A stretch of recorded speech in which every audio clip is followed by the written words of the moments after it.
That's You'll okay. have I to love listen to that that verse. I one. like how empty it is. I love that it's just like the bass and the vocals and the drums mainly. Yeah. It's really cool for us. So never go Different. back. What are you never going back to? Is that symbolic for anything? Actually, that song was inspired by the destruction in Japan Oh. this year.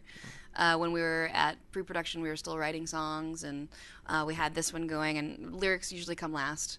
I just blah blah blah until stuff starts coming out that has meaning, and then I'll write around it. And yeah, it that happened at the same time. I remember we were all watching the news and just seeing all these crazy images, heartbreaking ones, and I just felt like inspired to write about loss, like losing everything that you know. So Right. that's what that song's about.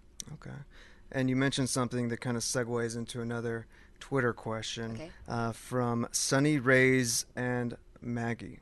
Hi, Amy. Do you write the lyrics to your songs first, or do you compose the music and then the lyrics? Yeah. P.S. My favorite track is Ocean. So talk Nice. about your songwriting process and what comes first Okay. and last. Well, they're all different. Like sometimes, like I have kind of a method, but then you have to be open always for something completely different to happen. Like I remember when, actually, when we wrote "Bring Me to Life," it was almost like a lyrics first thing. Like all these lyrics came out, like the whole first half of the song, and then the song started being written, which is really cool. You just have to go with the flow and let inspiration happen. But mostly, you just start jamming either with the guitar player or with the whole band or whatever, just making music, and get the song going, get the feelings going, and then I start thinking of the lyrics, really honing in on them and the meanings afterwards. And I'll spend the most time on the lyrics. We'll get a song and then I'll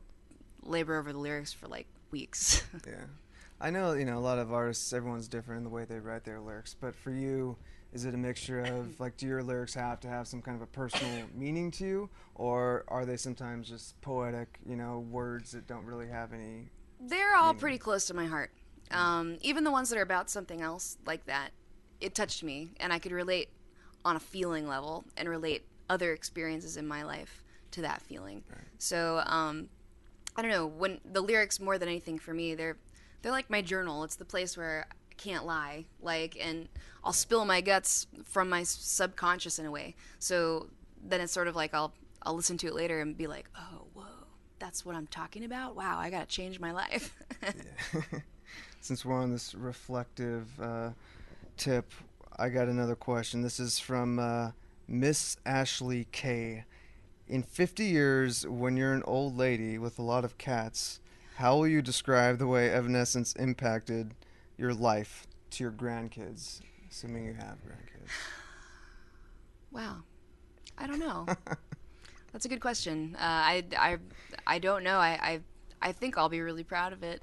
Not old yet, but I'm You'll almost be 30. 80, Yeah, according to this question. and I'm already very proud and happy with my life. I think part of being able to step away the way that I did and think, hey, if it's right, we'll do this again. If not, we won't, comes from the fact that even though we haven't done this that long, I already feel really satisfied with all the work that I've done and proud of it. And if that was the end of it and I didn't love it anymore, then I'd be completely happy doing something else for the rest of my life. But this is me. What else do you think you would be doing right now if you Uh, weren't a major rock star?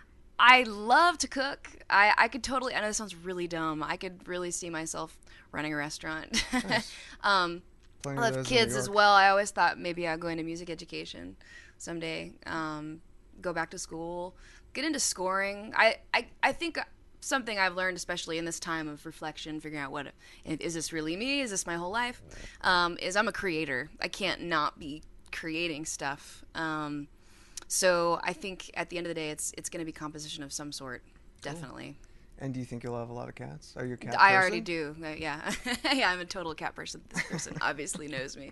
I have 2 cats. That's not too many, right? No, I that's not almost too got a many. 3rd one, and I was like, I'm not going to be that person. Not yet.